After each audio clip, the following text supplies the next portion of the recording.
3, 2. Well, we fading that out early?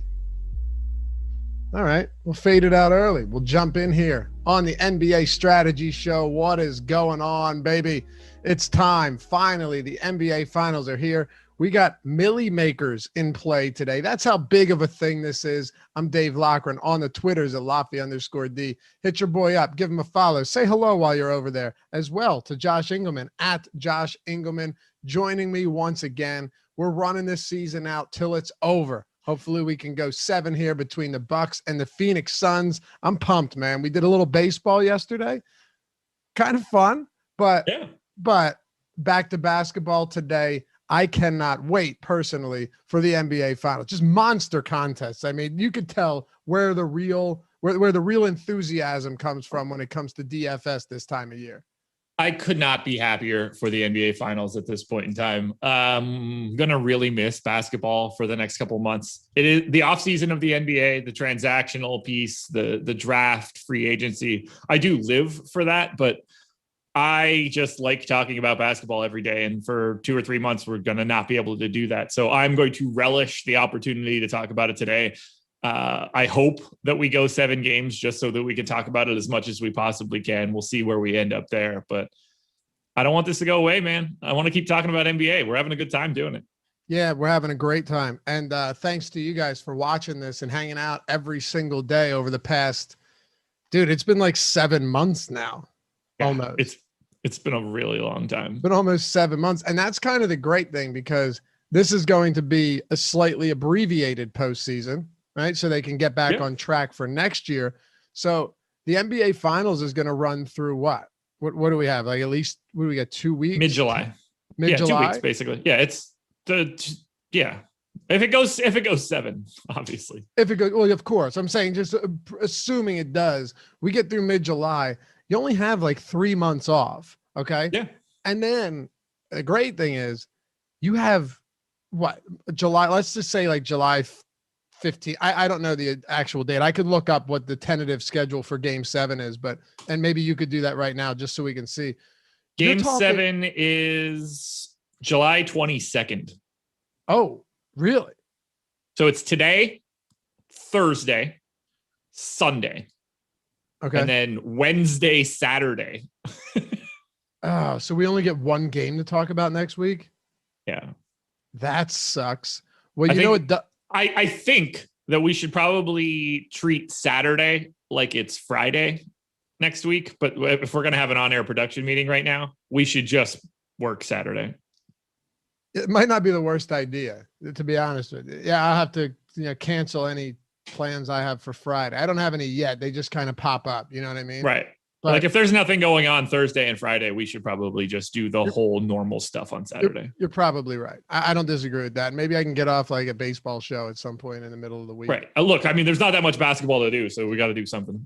For sure. And another great thing though, and I know football isn't your favorite sport, but like it's pretty exciting when it rolls around to the beginning of the year. Like even you get a little pumped. You were last year a little bit excited for it, and this year, if it goes through July 22nd, I saw that smirk. Now you'll have some fun with it. Plus, you don't mind doing NFL content is the funny thing. You actually enjoy NFL content. Yeah, that's fine to me. Yeah. I hate every single person in our industry posting the results of each one of their best ball drafts right now. That makes me want to drink bleach. I've done a ton of them. I haven't posted any results yet. Oh, God. But if I have one where I just come through with a ridiculous team, I may throw it up there. NFL. What's the expected value on that ridiculous team you drafted? 1 cent. The funny thing that you mentioned that is I have done far fewer drafts than I wanted to. And here's why. When you're drafting in June and like late May, as people are doing, you're going up against all sharps for the most part, like all industry people, right? People that understand football. And not everybody, but I guarantee you that put it this way. Far more of the people that you're drafting against in late May and through June, even early July, far, far more of them are going to be, balls deep in football already and really, really understand the game. Whereas if you get into like August and such and early September, even late August, I'll give you a good example.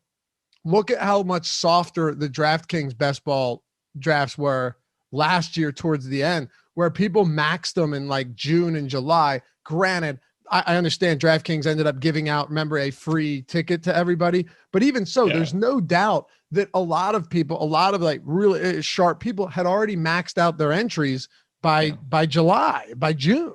So, you know, it's true. Like the competition is definitely stiffer earlier in the year where people are drafting. Most of your casuals aren't thinking about drafting for football, haven't done any research in May and June and even early July. That's just factual. No. Yeah, I remember Adam talking about like some of the people that were getting drafted in some of those later drafts in comparison to what it was earlier, where it's just like people were off by 10, 15 rounds of guys, like crazy stuff, taking guys, like taking Tom Brady first overall and stuff. Like, you ran into some really weird stuff. I did all of mine in late August and I was so happy I did. But you're right. In terms of like expected value, at least on DraftKings, dude, you had to finish I think you had to finish first out of 12 to even advance. And then you did. And then second place got their money back or something. So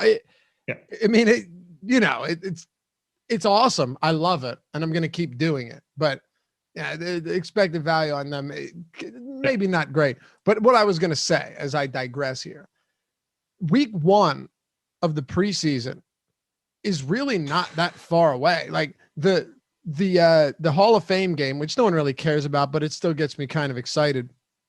And we had a question in chat. Is underdog the best place for best ball? Yeah. Underdog's awesome, dude. Underdog's awesome for best ball. I'm telling you right now, it's awesome. But I'll never know. August 5th, Josh, less than a month away from the Hall of Fame game. And then week 1 of the regular season is September 9th. So let's just say we get lucky enough to go 7 games in the NBA finals. We run it all the way through the 22nd of July. You've got like a month and 2 weeks. A month and a little 2.5 weeks until the start of the NFL regular season. That is pretty exciting. It is because it's not baseball. It's funny. I had fun doing the Live Before Lock show last night. Yeah. The strategy show, I still had to, I still had to get, as I said, get my sea legs underneath. You didn't have a lot of strategy yesterday. Yeah, my strategy was see what Adam thinks. Yeah. Well, that's going to be mine tomorrow on the MLB Deeper Dive from 5 to 6 p.m. Yeah. But no, I mean, it's not really true though. You jump back into it so quickly. Yeah. But what happens is when you're talking strictly basketball, and I've been doing a ton of football content as well, like a ton of football content, you just have to buckle down and get it going. So we'll be doing a lot of that. And maybe you're right. Maybe you guys tell us, should we just do Saturday's strategy show and Live Before Lock for Saturday for NBA for what is it, game 6 or whatever it would be, and just pull 5 whoever else is on off of it. I don't think. Yeah, we probably should. I mean, yeah, we should. That's exactly what we should do. Yeah, I think that's probably what we will do. But I'm stoked to talk about this finals, man. It's been a long time coming, and it's bittersweet because on one hand, we get to talk about the NBA finals. On the other hand, Giannis is doubtful and NBA is almost over. So let's make it worthwhile and have some fun with this. Before we jump into it, shout out to our sponsor, No House Advantage. You guys know this already, but for those of you that don't, just a phenomenal place to win money and build your bankroll. And for a couple of very specific reasons. First of all, you get a $20 match deposit bonus when you sign up and use the promo code Awesemo. Usually that would be the selling point here, for a lot of these sponsors. Oh yeah, you get your deposit bonus, right? Which is always great.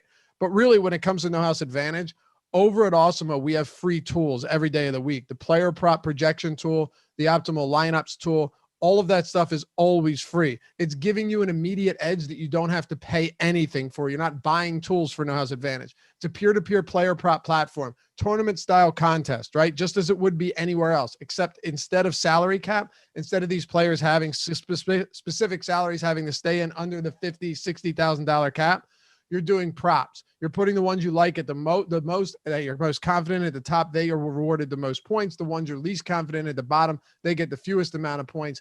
You build a lineup with player props. And Josh, I'll say it one more time.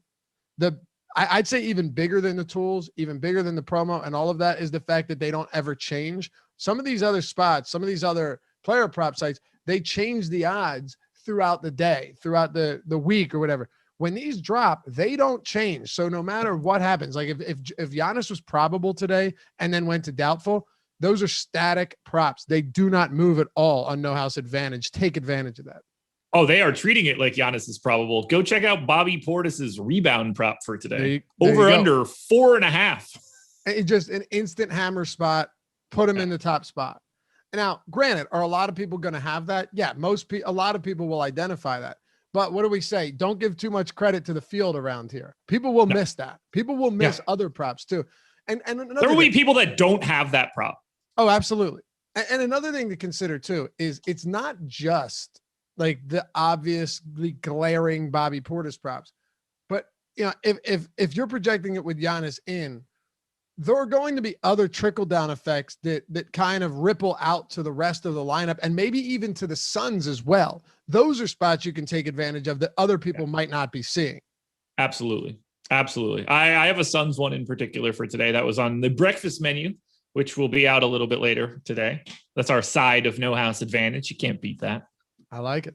Pretty much the brunch menu, but yeah, check that out. Monday through Friday, Josh Engleman, Ben Rossa. But go to No House Advantage, download it in the App Store, go to the Google Play Store, go online, No House Advantage, whatever you want, and check it out. Win some money over there and have some fun. All right, man. Here we are. Here we are. Time to make it happen. Got the Phoenix Suns at home, 6-point favorites, 218.5 total. Giannis Antetokounmpo is doubtful to play, which really sucks. I mean, if this goes 7, how many games does Giannis play? 6. You think he'll be back next game? Yes. Wow. Okay.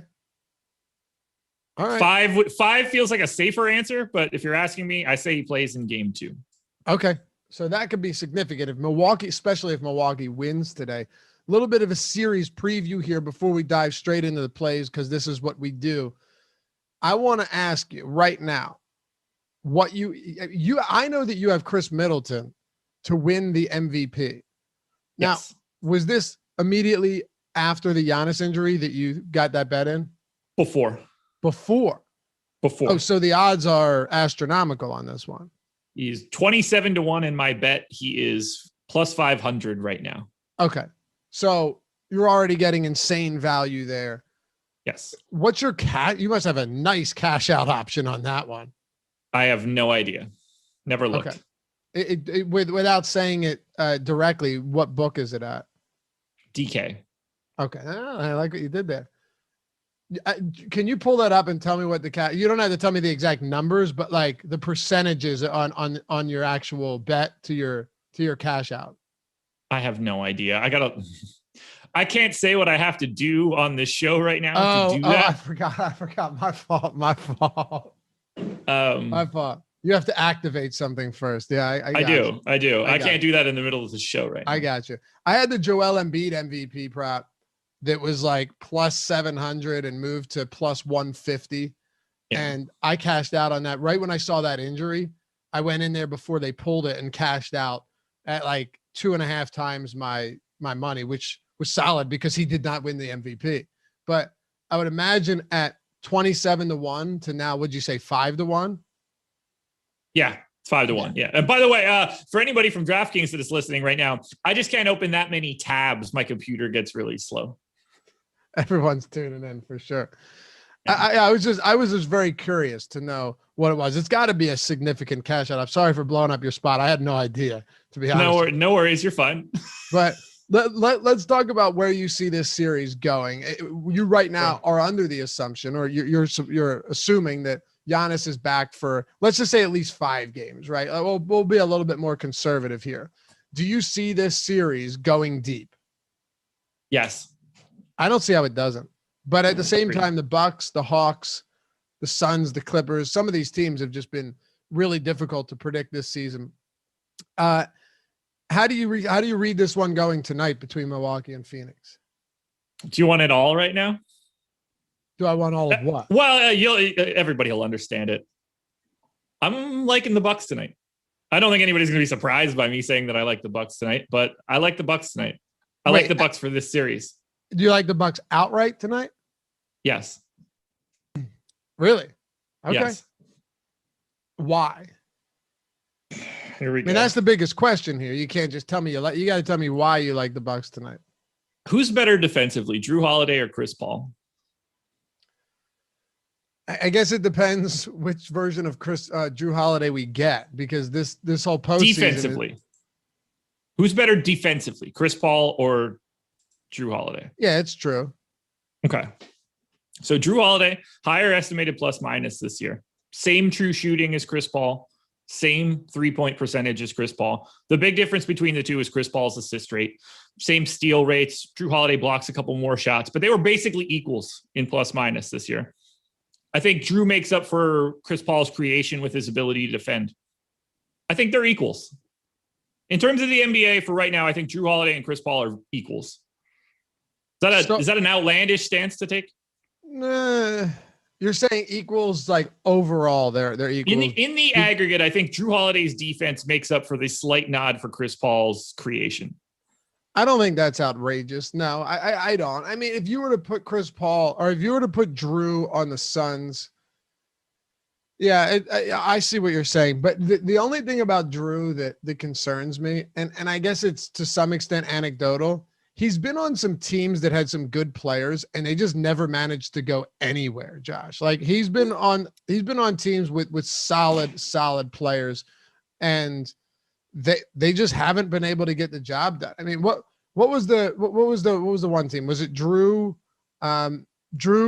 Ingram and Davis, right? It would have been like AD and Boogie. Yeah, AD, Boogie. I thought Ingram and AD weren't there at the same time because they were in the same trade. Okay, right. Yeah. So they just, I mean, I don't even know if they made the play. Well, the one year, I guess they swept Portland, but still. They did. Yeah, they did. You're right. If you put Drew we're in agreement that like we're having enough conversation that they are close. Sure. Oh, yeah. No question. If you put Drew Holiday on the Suns, would they be where they are now without Chris Paul?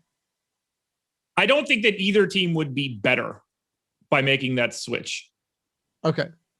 But you don't think either team would be worse? No, I think they're I think Chris Paul fits what Phoenix needed more than what Drew Holiday needed to be on the Bucks. All right, run it down the line. Okay, so that's where I'm going. I think Chris Middleton and Devin Booker are the same player. That's what I was going to ask you. Yeah. So here it is. Oh, I don't have an issue with that. Chris Middleton better in estimated plus minus this year. They have the exact same true shooting on the season. Chris Middleton for the season, 41% from three. Devin Booker, who everybody thinks is a good shooter, isn't, 34% from three. Now, bigger usage, but if you want to just say that it's with Giannis off, Middleton and Booker have the same usage rates and the same 3-point rates. We're talking about two guys that are excellent free throw shooters. They rebound the same way, same assist rate, same turnover rate, same defensive stats. I think Chris Middleton and Devin Booker are equals. Now, obviously, I would like Devin Booker moving forward. He's 5 years younger, but for this moment right now, I think they're equal. I think the two best players in this series on both sides are a wash. I'm perfectly okay saying and I think everybody agrees, the Suns bench is better than the Bucks bench. I think getting Giannis back, it helps to equalize that a little bit. I don't care at all about the home court advantage for the Phoenix Suns. Just not going to matter to me all that much. It's a point at best. I'm happy to get to the Bucks for this series. I think it's a lot closer than it seems. Okay, last one. Let's talk about the front court without Giannis tonight. Potentially without Giannis for an extended period of time, but we'll just assume 1 or 2 games. Yeah. Bobby Portis last time out was very good, and yeah, it's funny. I had him over 1.5. I had him 2+ threes at like plus 186. He knocked down 2 long range, and they were just baseline, like I said, in the corner, just like I predicted would happen, with his damn foot on the line in 2 of them in that game. Knocked them both down. One of them bounced up like 50 feet and dropped straight into the basket. Finished 0 for 3 from 3. But so much of what he was taking was from the perimeter. But he also, Josh, managed to he made 1 of 3 in that game, because it was game 5 that I was looking at. He's 9 for 20, played 36 and 32 minutes. He was actually getting to the basket at a high clip. The question I have though is, do you think there is a big enough disadvantage for the Bucks in the front court, given how well DeAndre Ayton has played, to be the difference maker if we're saying that guys like Middleton, Booker, Holiday, and Chris Paul are essentially equals? I don't think now this might be the one that like really goes crazy for people, but I don't think Brook Lopez is going to have like the most difficult job in the world trying to deal with DeAndre Ayton. I don't find that to be like some gigantic, egregious mismatch. If Bobby Portis's biggest problem on the opposite side is Jay Crowder or Mikal Bridges, like I'm pretty okay with that. All right. I think Brook Lopez gets a really bad rap defensively too. What do you mean he gets a bad rap? He's fantastic defensively. Now, if he's going to get cooked in the pick and roll over and over again, that's a different story. There was a long time there though, where Brook Lopez, because he wasn't a great rebounder, was just considered somebody that didn't play quality defense, but yeah, that's what dumb people think. Yeah. I mean that sincerely. But Brook Lopez is a good defender, and you've seen that their interior defense has been very strong.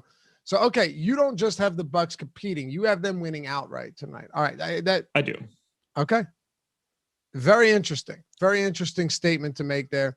You can get them, and I'm pulling it up on Let me be a little bit more specific for this. I would bet on the Bucks money line tonight. If you're asking me who I think wins today, my answer is going to be the Suns because they're 6-point favorites. And I know that I'm not 6 points smarter than people. But you see value on the money line is what you're saying. I do. So, I think that line is long. There's one spot where you can get them at plus 210. Yeah, I would do that in a heartbeat. Yeah, I mean, I'm at oddshopper.com right now. I'm looking at a 195, a 205, a 205, and a 210. That does seem pretty nice. I mean, look, let's not forget either. The Clippers took multiple games from the Suns with just Paul George. I mean, of course, Reggie Jackson played well. I take nothing away from him. Marcus Morris had a game or two there, but without Kawhi Leonard, they were able to get it done. And there's still some very good players on this Bucks team. So yeah, I don't think you're wrong that 210 is at least good value. To say that you expect them to win would be silly because that means you're projecting them as the winners in this game. And I know you're not doing that, but yeah, that I can get down with that. I have no issues there at all. Plus it's the finals, man. It's the finals. Things happen. Joe W said he's on the data train right now. He doesn't believe any of this when he's off camera or when the series is over and he thinks back. Do I have different takes off camera? No, not at all. Josh and I talk all the time off camera and nothing at all has changed.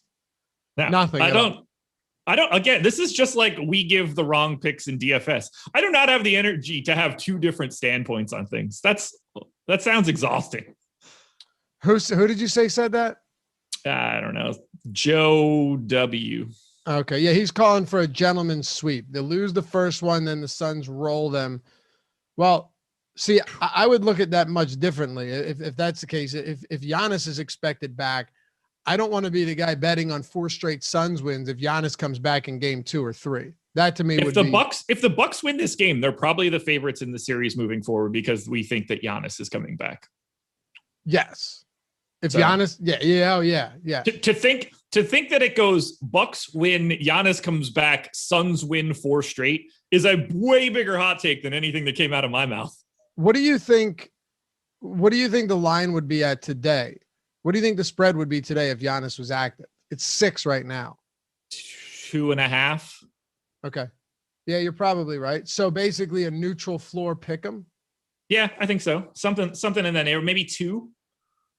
Yeah. Because I don't think that even if we get Giannis back, I don't think that we're getting healthy Giannis by any means. But if Giannis plays to me, he plays like a center. He patrols the paint. He completely locks off all ability to get to the rim. And on offense, it is only screens, dives to the rim, dunker spot stuff.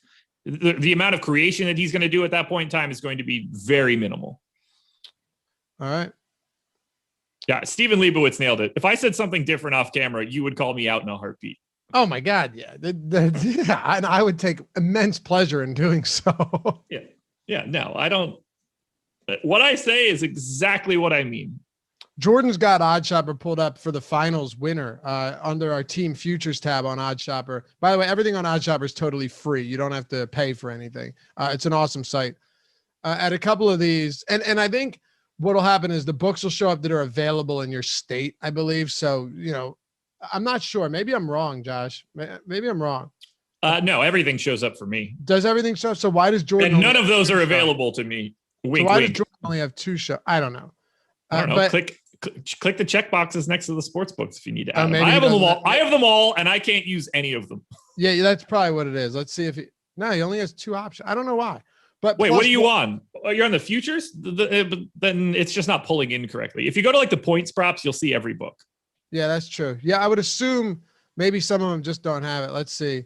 If that's a series bet, everybody has it. DK has them at the Bucks at plus 165, Suns at minus 200 to win the series. I took plus 165 at just what you just said on the breakfast menu for today.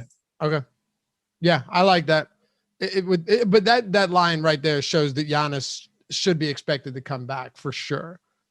Yeah, I mean, look, based on all the reports that I'm seeing, like there were murmurs that he would have tried to play in Game 7 if it had to happen. I can see that for sure. All right, so look. He doesn't have like a hyperextended knee is not a diagnosis. That's just what happened. Like there's not anything out. There's not any word on what is actually wrong with him. But a hyperextended knee is not a thing. That is the mechanism for injury, not the injury itself. All right, listen to Dr. Josh over here making things happen. Damn straight. Suns 6-point favorites, 218.5 total. Let's just go straight into this. And you and I will be on live before lock tonight too, 8 p.m. Eastern. Tune in. We're going to have a blast taking you all the way up to tip off for huge contest tonight. I mean, just might have to have a cocktail for this one tonight. Might have to have 2. Might have to have 3. Are we doing this? Is like name that tune? How drunk can you be for the show? We might need the viewers to get in on this with us as well, and just rip our way to the finals, Game 1, and have some fun with it. That would be a blast. But yeah, on-air production meeting right now. We should start getting Ben on for some of these. Go old school daily show / that'd be a blast. Daily sports show. That'd be a blast. Yeah. 200K up top on FanDuel and 1 million to first on DraftKings. Like, why are we allowed to say that when we're talking DFS? Is there any way the algorithm's picking up, or is it? Why are we allowed to say it with DFS but not with betting for the? What do you mean? For the. I have no idea. You know what I mean?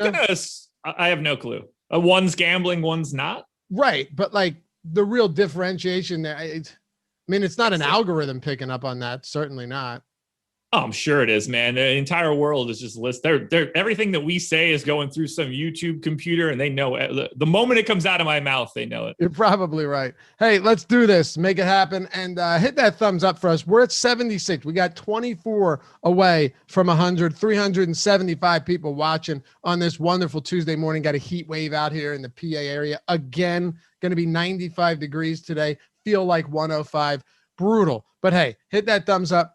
Subscribe to the channel. If you're just a lurker, that's okay. Maybe you don't participate in chat or any of that good stuff. No worries. But hit that thumbs up and subscribe, because the subscribe feature is what really helps us keep putting out good free content. If you enjoy all of this free stuff and you want to see more of it, that's the best way to help support us. It's greatly appreciated. So slam that. And if you want to become a member here, Team Awesemo member, get the badges, get the emojis, and some other stuff along the way, go ahead and hit that join now button. I think it's join now. I'm not sure. I'm a member here. I had to pay myself. So it's $2.99. You can see the perks down there as well. All of that good stuff. But really, thumbs up, subscribe. We love you for it. It helps us greatly. And Josh, last thing I'll say, we got a super chat from our boy T.O. Deck 20. Do you remember his name?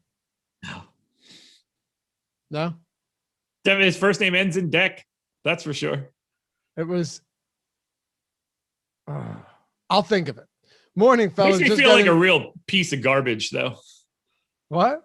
It makes me feel like a real piece of garbage for not remembering it. On FanDuel, and it was tough because it was a username that was kind of cryptic. He gave us the name straight up in chat. I will remember. First and last. I don't remember it at all I'm a garbage person. I don't try to deny it, and I smoked away my memories. I will remember this by the end of the show. Don't give it away, TO Deck 20. Morning, fellas. Just got in from a meeting and wanted to say I'm going to miss this, breaking down the games, morning entertainment, knowledge jobbing, and laughing throughout. You are appreciated. We appreciate you, man. Really do. Appreciate all of you. Let's do this. Let's do it. Captain spot. This is where we kick it off. Giannis, we're projecting him out. He's doubtful to play. No house advantage isn't, though. Get in on that. Chris Middleton, Chris Paul, Devin Booker, Drew Holiday, DeAndre Ayton. Those are your top 5 priced players who are anticipated to play. Chris Middleton, the most expensive for this slate. And one thing, Josh, that is very exciting is the boom bust tool over at awesemo.com. The boom bust tool shows boom bust probability and all of that stuff now for showdown slates. Nice. Right? Just specifically for showdown slates. Who do you think has the highest boom percentage today, if you had to guess? Highest boom percentage. Yeah. It's not a top tier player. Bobby Portis. Yep.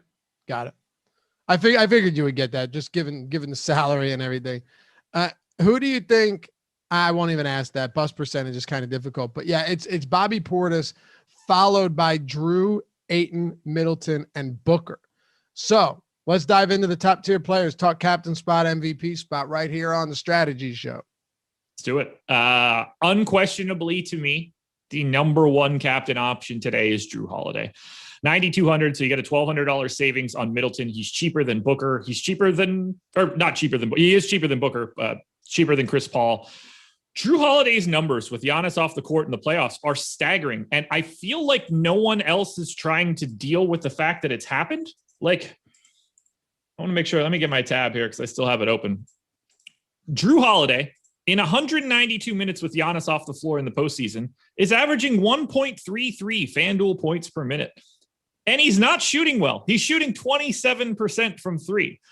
I expect him to continue to have a monster assist rate. I don't know why he wouldn't. Like, that seems ultra predictable moving forward. By the way, 45% with Giannis off the floor. They don't have enough bodies for somebody else to have the ball. It's just going to be Drew or Chris Middleton in these scenarios. And I have to assume that Drew Holiday shoots better than 27% from 3. I don't think he's some knockdown shooter, but he's better than 27% from 3. So I think Drew is very clearly the top play. I have him projected for the most fantasy points today, more than Chris Middleton. He is my favorite play by a mile. By a mile? By a mile. A country mile? I have him 1.5 points ahead of Middleton at $1,200 less salary. And I have him twice as likely to be in the optimal at captain. You know, why would a country mile suggest that it's longer than a regular mile? I would think that you should say a city mile because it takes much longer to traverse from one end of the city for a mile to the other than on a naked country road. A country mile is 10 furlongs, where a mile is 8 furlongs. Oh, so it's actually longer? Yeah. Oh, well, that'll do it. That doesn't make sense. I mean, what's a furlong? So 2,200 yards to 1,760 yards.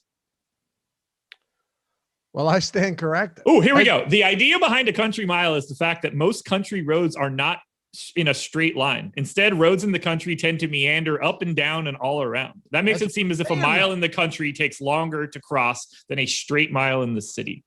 But I don't think you're allowed to count you're not allowed to count traffic. Why not? What if I'm walking? Still, you'd have to stop at the lights. Oh, okay. The term country mile started before they had cars, man. Well, I'll walk 10 If you would have been like, but there's traffic lights. They're like, what the hell is a traffic light? Listen, dude, I will walk 10 furlongs before I walk 8 furlongs in the city. 10 furlongs. Can you imagine if that was the way that song was? I would walk 500 furlongs. Man, what a terrible word. It wouldn't have been interesting at all. I'm telling you, man, it just doesn't make sense. How is a mile longer than another mile?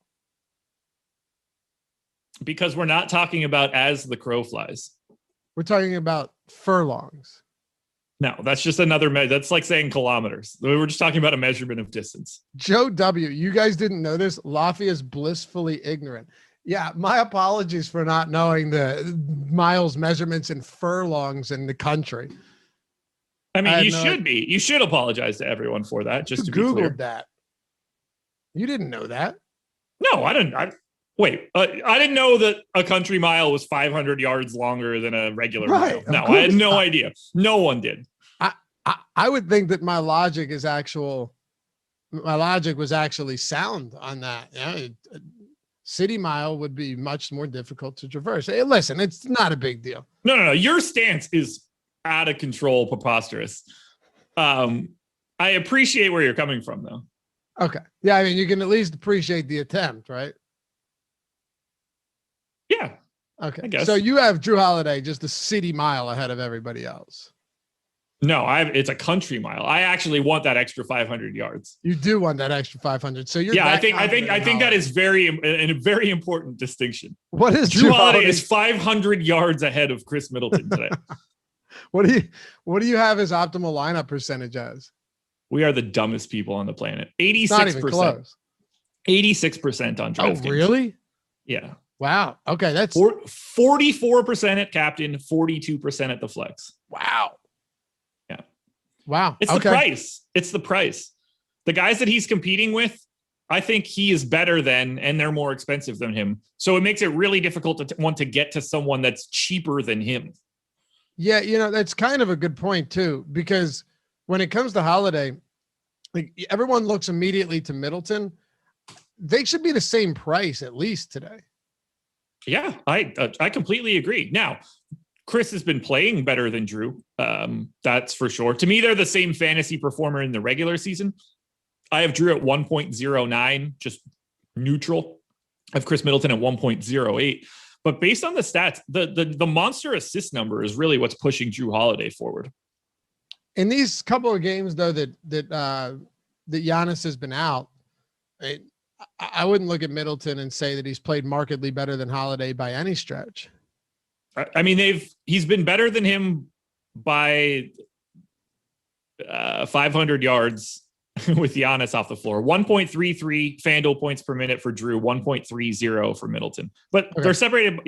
Middleton has 4% more from a usage rate perspective, but it's pretty comparable rebounding. And then Drew is just dominating the ball from an assist perspective. He's involved in so much. Yeah, remember I said I was a little hesitant to take that over 10.5 assist prop? I think he had it in the first quarter. Yeah, he had 13. Granted, the next day he had 9 in the same amount of minutes. But Ben took it today. Ben took what? The under. Under 10.5? Under whatever the hell it is. Yeah, because it's such a tough number, man. Like that, you're betting 11 or more assists. That's a tough one. So I'm always fine being on the same page as Ben. I can tell you that much. Our resident betting expert over there. Oh, wow. Okay. So he couldn't have taken the 8.5 on DK. There's just simply no way he took that. There's no way. I mean, I could legitimately tell you. Under 9.5 minus 132. Okay, that's a little bit more reasonable. 8.5 seems like a tough one. Now, what about with Middleton though? You really like Drew, and I really like Drew too. I don't see any reason we wouldn't. With Giannis out, it just makes such a dramatic impact on everything, and it's strange to me that Drew Holiday. Let me throw this at you, right? What do you think Drew Holiday's price was? You can just give me, you don't have to give the actual price, but what do you think the difference in price was from the last game Giannis played to now on DraftKings? I'm guessing Drew is only up like 1,400. Okay. Down 200. He was 9,400 before Giannis got hurt? Yep. He was 9,400, 9,600, 96, 96. Now he's 9,200. He's actually come down in salary since Giannis got hurt. Middleton. I don't have to tell anybody how stupid that sounds, right? No, not at all. As a matter of fact, a lot of these prices haven't changed. They've marginal adjustments. Middleton's up $400. Kind of inexplicable when you think about it, right? I feel a lot smarter now knowing that information, saying how much I like Drew Holiday. We're talking about him gaining like 0.2 of a fantasy point per minute just from Giannis not being off the floor. And they're not adjusting for that at all from a salary perspective. I over 40 minutes, I might add. Right.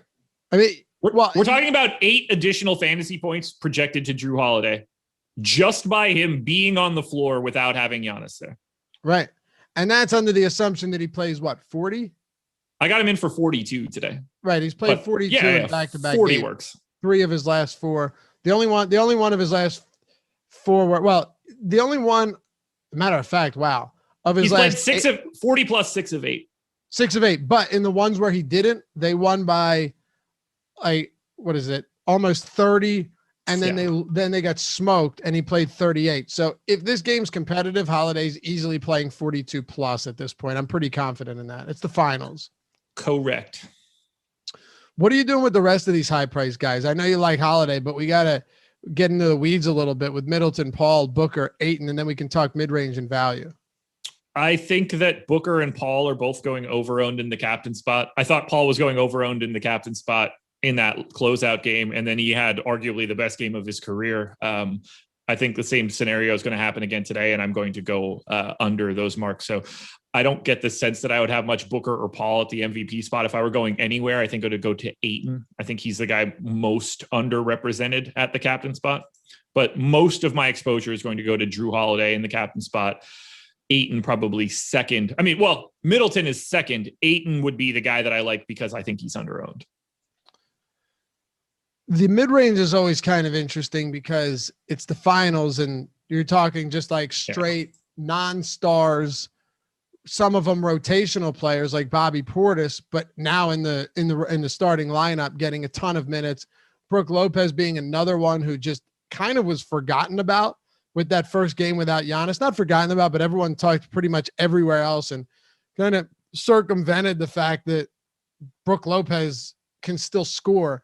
Josh, he shot 14 of 18 in that game. And really in the postseason, I want to look this up. What do you think he's shooting? Not true shooting. Just what do you think Brook Lopez field goal percentage is in the postseason? 70%, 60, 65, something like that. Field goal percentage. I was immediately thinking about true shooting. 60%. Okay. It's actually lower than I thought. It's 57.2. But it feels like it's lower than I thought. But he's had a few of these games where he just shoots remarkably well. And if the volume is there, Brook Lopez is going to have a lot of opportunity. It's also funny because there's games where all he does is attempt threes. Last game, that one game, 18 attempts, only 2 3-point attempts, only 1 3-point attempt last game. Is there going to be an attempt to keep Lopez closer to the basket as a scorer to set him up there with Giannis out? I don't think so. I think you want him spacing the floor the whole way. I mean, when the Bucks have their normal lineups out, they can go 5 out, and that extra spacing I think is really important for everybody on the floor. Like, obviously, yes, you can get Lopez those touches there. I'm curious to see if they try to match up Lopez and get him out on the floor more with Dario Saric and then take advantage of those post touches. But just in general, I expect you want to try to spread them out and go 5 out as much as you can. How do you feel about him today? It's pretty much the same as the public. We got him at 42% ownership on DK. I'm a little bit under that number, but I don't think that it's like outlandish or anything. Similar story on FanDuel. Maybe I'm like 50 yards behind the public if we're going to continue with that furlong analogy from earlier. I think he exists on this slate and he's owned basically appropriately. Okay. Are there any mid-range guys that really stand out to you? And I will throw this to the audience first. As far as ownership goes, it's interesting today, and this can obviously change. The last time it was updated, I think was over. Oh, no, we got an update 41 minutes ago. Sweet. So Holiday, and this backs up what you were saying, is getting around 71% ownership. But at the same time, you actually have him. You think he should be even higher owned than that. I do. By a decent, probably like 15%, 16%. Then Middleton, Booker. And then it comes down to some of these mid-range guys. Like Lopez is Portis is your highest mid-range guy in terms of ownership. then Lopez. If you want to throw Jay Crowder and Mikal Bridges in there, you can. But that's pretty much what you're working with. There's not any real mid-range outside of those players today. And that's why all of them are going to get a little bit of love.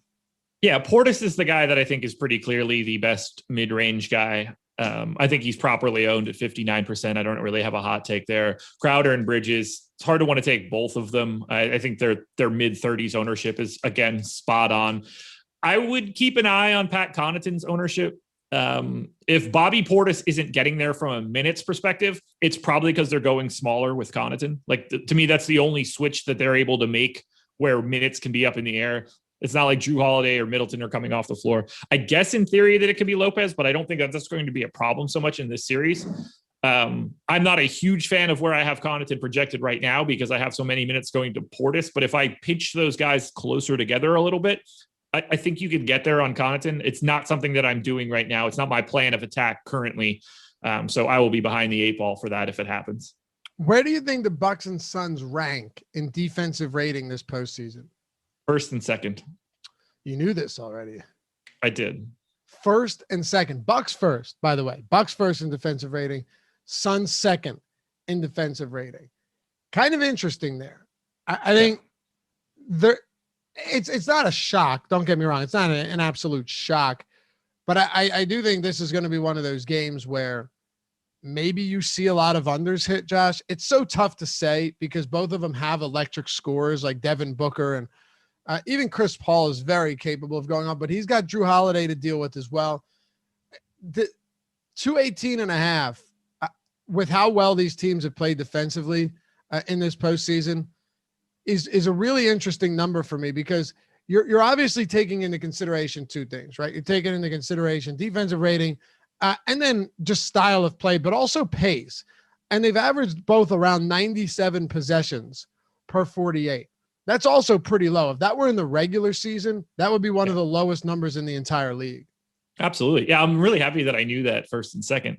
So I had a feeling you would. Good preparation here, man. Good prep. I know. I'm impressed. But what I'm saying is the under does stand out a little bit at 218.5.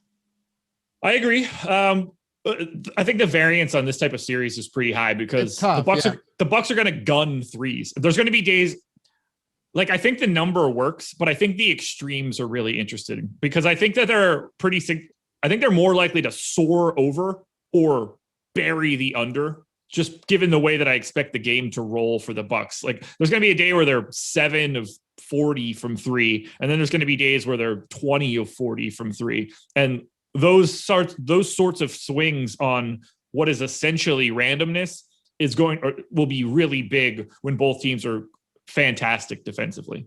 Fair. Yeah. We've seen a lot of games the Bucks have played go under this specific total here. Of course, two different teams, but even against Brooklyn, man, you saw some ugly games, at least a couple of them that went well under the total. So there's nobody else in the mid-range for you, right? Not really. I'm going to take a look at it. No. Like if we're not calling PJ Tucker mid-range, then no. If we're talking from a FanDuel perspective, Portis is wildly underpriced. He's the guy that you need to really just jam into everything. Like we got him projected for 30% ownership and utility. I think it should be 60. So he's basically a lock for me at that spot. Bridges on FanDuel probably going underrepresented. If he's really only 25% owned, he's $9K, $500 cheaper than Bobby Portis. So if we're talking about that as a mid-range, on FanDuel, it's Portis and Bridges. The value doesn't exactly open up when you're in the finals. The first guy I'm looking at, right, that is discounted, that is going to get any ownership is Cameron Johnson. Yeah. And then once you get past that, I mean, you're talking Connaughton, PJ Tucker, Cameron Payne, Bryn Forbes, and these guys, many of them aren't pulling any ownership at all. And by 10, 11%, that's not a lot on a showdown slate. Is Cameron Johnson someone you get over the field on today? Not only do I get over the field on him, but I think he's the best GPP play on the slate. I have him as the third best option from Phoenix behind Ayton and Booker. I actually have him ahead of Chris Paul in terms of likelihood of being in the optimal lineup. $2,800. I got him in for, I believe, 22 minutes. That's about 17 fantasy points. We have him projected for 29% ownership, and I think it should be basically 50. To me, we don't have a ton of opportunities to pay down, and we know how important Drew, Middleton, and I guess we'll say two of the three main guys from the Suns are. You have to find a place to pay down somewhere. You don't get extra salary. I think Cam Johnson is the best option there. He missed his last game for a non-COVID illness. I can only assume that he's at full strength right now. I'm guessing he just hops back into his normal rotation spot. And 2,800 to me is just way too cheap. Like, I'm going to him long before I go to someone like Bryn Forbes at 2,400. I'm going to him long before I go to someone like Pat Connaughton. I mean, I have Cam Johnson projected better than Pat Connaughton at $2,000 cheaper. I don't really see anybody else that you can pay down for that is even remotely close to Cam Johnson today. His point prop is also, Josh, 6.5. I have him projected for 8.5. So, I mean, that's pretty significant. 8.5 to 6.5. That's an extra bucket. Yeah, it's an extra bucket. You're never going to have a spot like that where you haven't projected for 12.5, though, is what I'm saying. You know, so no. 8.5 to 6.5. We also have him over at the player props tool at Awesemo. It's a free trial right now, so if you wanted to check that out, you don't have to pay a single thing for it. We have him at 8.27. He has our highest expected win percentage of anybody and highest expected ROI of anybody on that Cam Johnson points prop.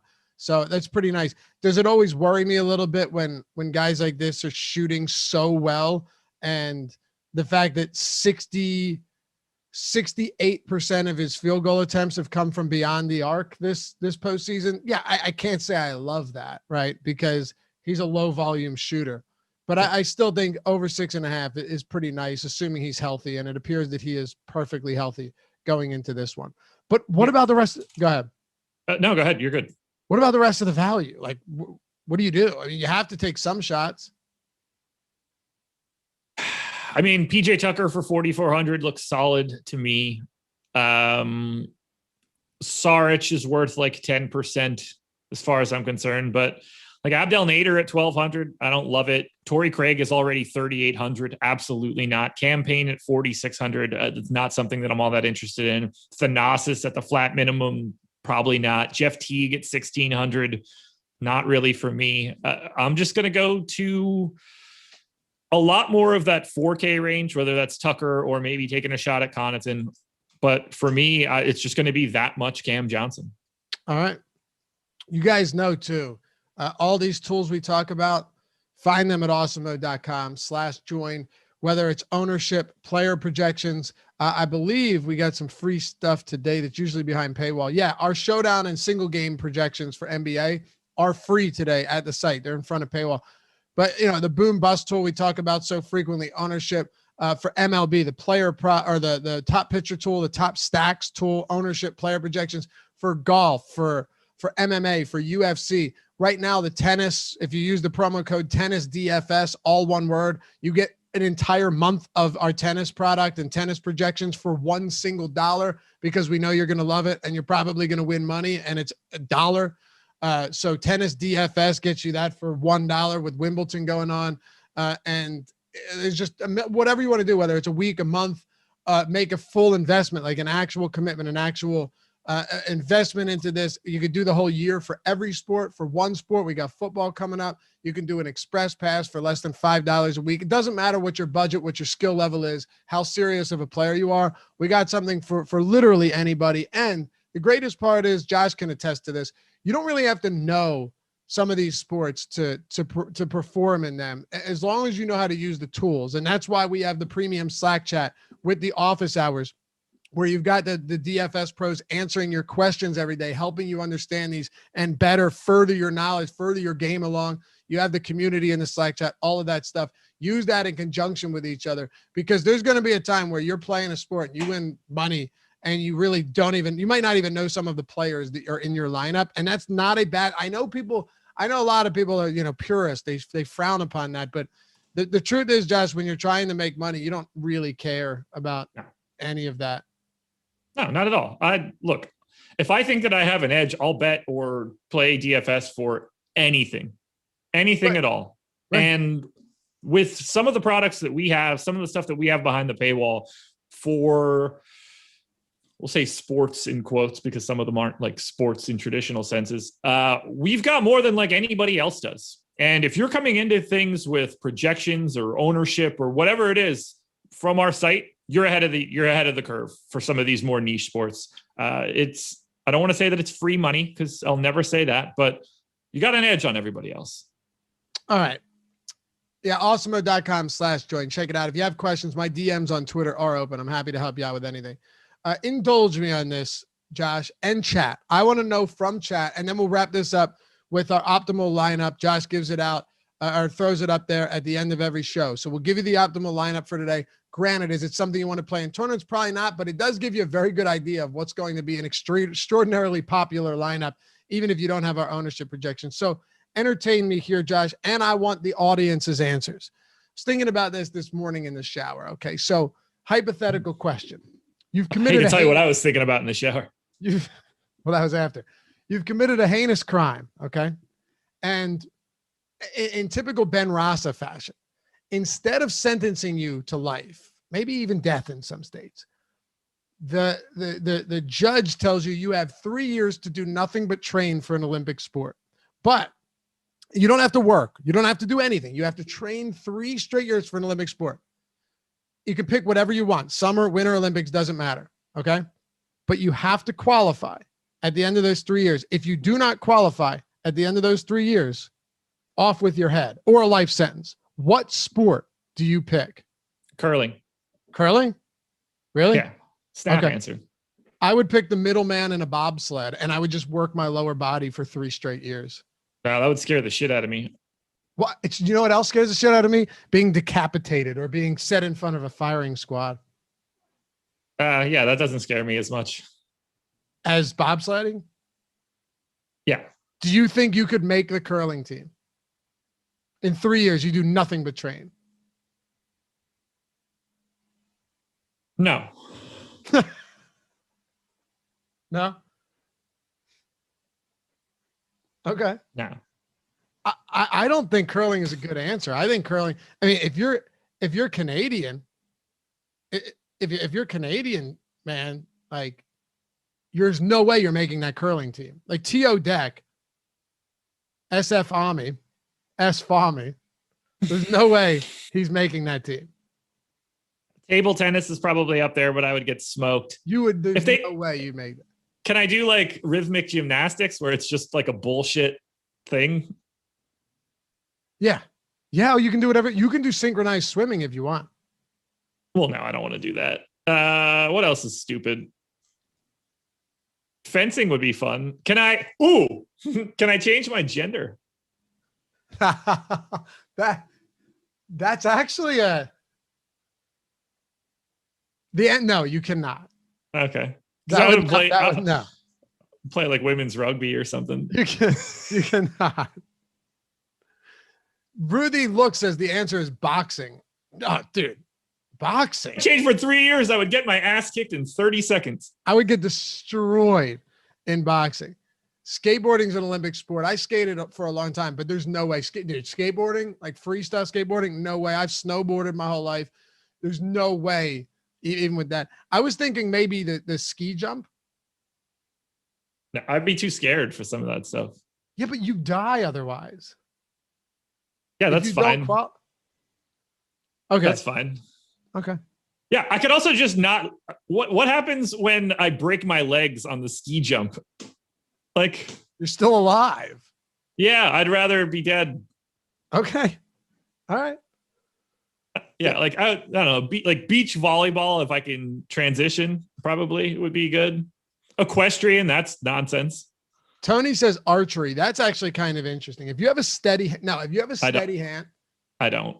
No? Okay. No. What's the triathlon? Is it or what's the one where you have to shoot, then you have to get on your little snowshoes or whatever and I don't know, man. I don't watch the Olympics. I think because I'm a decent shot, not archery, but like guns. And I feel like I got a steady enough hand that maybe I could do something that's involved with that. But when is America going to get people shooting AR-15s as an Olympic sport? The entire South would be like, I've been training my whole life. Yeah. There's no way the U.S. loses that one. Right? No, not so much. Duad says play basketball. My God. I mean, that would just be embarrassing. I'm sticking with bobsledding, man. Sticking with bobsledding. Handball would be fun, but how do you not think the middle guy in a bobsled where you just push and then get in is not the greatest answer? I think that's a brilliant answer. I mean, for you, I don't like that. If you remove fear from the equation. Yeah, I mean, I don't know what these people do. I mean, if they can do it, if the guys from Jamaica can do it, I'm sure I can. All right. Jenna says these two joke around too much. I'm here to make money. We just talked for an hour about basketball, so I'm sorry that we basically talked for like 15 minutes about it. Plus, we're still talking sports. So you're sticking with curling. Yeah, I mean, to me, that's the easiest one. All right. The luge. I would do the skeleton, but Ben told me they got rid of that because too many people were getting like mutilated. I knew someone that qualified for that. That's a horrifying challenge. That's a horrifying sport. Yeah, I don't want to do any of those speed things. I don't have the need for speed. That's cute. Yeah, it's good. You really just said that. All right. Now that's perfect time to transition out of anything we were talking about. Remember, now we can transition. You can talk yeah. You're going to get us canned. You can listen to any show. You can listen to any show in podcast form, by the way, in case you were wondering, whether it's Apple Podcasts, Spotify, you name it, we got you covered, especially these shows with a shelf life. And if you leave a rating and a review, and you leave in doing so, hopefully, preferably a positive one, because that'd be awesome. You leave a review with your email or your Twitter handle. Every week, every Friday, we draw from a free Awesemo Plus Platinum subscription to give you somebody a free one. It's about $100 value. So be sure to check that out.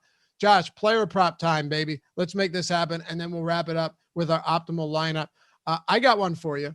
I'm going over 8.5 assists on Drew today on DraftKings. I told you the other day, like 10.5 for me was a little sketchy. The over's juiced a little bit on the 8.5, but he's averaging 20 potential assists per game in these 2 games that Giannis has missed. And I think that if he plays 42, even 44 minutes, there's just going to be so many assist opportunities for Drew that I have to factor in not just the fact that he's really good as a facilitator, but I'm probably getting some additional minutes in there as well, just to rack up the volume. So I'm actually going over 8.5 assists on Drew today, and I'm going over 6.5 points on Cameron Payne. Our player prop tool loves it. You apparently like it as well. And I just anticipate him. And it's, by the way, it's only minus 117. So I think there's something to like there. And I think Cameron Payne could play 23 to 25 minutes. I have no issues with that. Where are you going? So I'm with you on the Drew prop for sure. I have him at 10.8 assists, so I would happily take that number. But no, I closed it. I'll get there in a second. My favorite prop, this was the first one that I listed earlier today, and I want to double down on it. And this should be no surprise, given everything that I said on the show. Over 23.5 points for Drew Holiday, even money. I got him projected for 25.5. I think he shoots better in this series than he has for the rest of the playoffs. And I just think he's involved all the time. So give me more Drew Holiday. All right. I dig it. I'm going under here too. On Drew? Game. On the game. Oh, on the game. No. On the game. I'm going under on the game. I think you're right that it's volatile and that it could be one of these that just opens up and becomes a track meet, right? Yeah. But I could honestly, and I think you agree, you said it earlier, I could see this being like an 85 to 83 game as well. I think we get one of those in this series for sure. I think we do too. And more than anything, it's just, you can get 219 in a bunch of spots. But for me, it just comes down to the fact that these are the 2 top defenses all postseason. And now we have a pretty good sample on that as well. They are 2 teams that are averaging around 97 possessions per 48. That's a slow pace. I could see this game definitely slowing itself down. And if that's the case, I'll hit the under on that. Josh, what do we have for our optimal lineup today if you're running it? And why don't you just quickly tell people who might not be familiar with it how you get the optimal lineup? I paste my projections into Fantasy Cruncher and click calculate. Okay. What I'm saying is a lot of you're not doing anything special. The optimal lineup is just the top lineup based on the projections without any ownership caps, without any adjustments. That's what I'm saying. Yeah. Based on my projections, this is the highest score I can have as a projected lineup. This is as high as it gets as a projected score for what my assumptions are. Drew Holiday at captain. I don't think anybody's shocked by that. Chris Middleton, DeAndre Ayton, Brooke Lopez, Bobby Portis, Cam Johnson. 4-2 Bucks Suns. 4-2 Bucks Suns. Okay. Jim Newby asks, hey guys, where are the polls today? Yeah, we forgot that. We'll break the polls back out for live before. This was game one. We had no problem filling time today on game one. Check us out at game 4. And we have way more people watching during live before lock, right? Because this one, a lot of people watch it after we're live because it's a weird time. But during live before lock, we'll have a lot. We'll have some fun with it. We will. Do you want a FanDuel optimal? Nick said Lavi tries to help and explain to us. Josh is a smart ass. No, I don't think Josh understood what I was asking by that because he actually gave the answer, but I was just trying to break it down a little bit more. Yeah, give us FanDuel. Drew Holiday at MVP, Chris Middleton at star, Devin Booker at pro, Bridges and Portis at the utility. Wow. I mean, it's a really nice lineup. I'm surprised you can even make it. Yeah. And the crazy part is, at least based on what we've got going on here, we've got Bridges at 20% ownership in the utility spot, Portis at 30. That is not a big combination for those two. And Booker at the pro only projected for 12% ownership. This is not an excessive, highly owned lineup construction for my optimal. You know, one thing I wanted to ask you before we leave is, so what is the one high-priced player you will have the least of? I'm guessing it's Chris Paul, but are we talking DK? Yeah. Chris Paul. Okay. Yeah, Chris Paul. If we're saying it's Holiday, Middleton, Ayton, Booker, Paul, like those are the 5 options. The ones I mentioned at the top of the show. Yeah, Middleton, Paul, Booker, Holiday, Ayton. For right now, it's Chris Paul. I can see it being Devin Booker, but just based on the ownership right now, it's Paul. Feel fine about that? Yeah, I mean, he's 9,800. I think it's insane that he's priced at a higher rate than Drew Holiday. John asks, what cocktails do Josh and Laffy drink? By the way, I don't take offense to this, but it is LOUGHY. You can see it right there. Follow me too while you're at it. LOUGHY_D on Twitter. Josh, Engleman, Jenna, awful show. Never watching this again. Later. Peace. Yeah, I'll be broken up about that. What cocktails did Josh and Lavi drink? Good way to close the show out. I remember last time we asked these guys, what's your favorite liquor? And they just came coming in. What's your favorite cocktail, Josh? What's the audience favorite cocktail? That's how we'll close this show out. Cause I can tell you mine right now. Old fashioned. Yeah. Mine's pretty simple. Give me a Jameson and ginger or a Jack and ginger. Yep. Very simple. I'm a simple man. We're aware. I live out there where we got country miles. You know what a country mile is, man. No, but we got them. Yeah. I like them furlongs. You ready to head out? Yeah, I got to eat some lunch. I got to record PGA Contenders with Dr. Ben, and then tomorrow's breakfast menu. And then I got to hang out for a little bit, maybe take the dog for a little bit of a walk. I got Jim, and then me and you live before lock tonight. All right. Hey, appreciate you guys. You are the best. Hit that thumbs up on your way out. Subscribe to the channel. We'll catch you back here for Live Before Lock. Have a great day. We'll see you back here 8 p.m. Eastern time. MLB Strategy Show is live right now. 1 o'clock. You got Ben. You got Jason for the PGA Strategy Show. We got content all day long. Jordan Klein cued the music. It's time for us to head out. We'll catch you back here soon. Peace. This is how you treat your customers. Wow. Yeah, sorry, unbelievable. We'll gladly refund your misery. Yeah, you know what? You're not a customer. This is free. Free.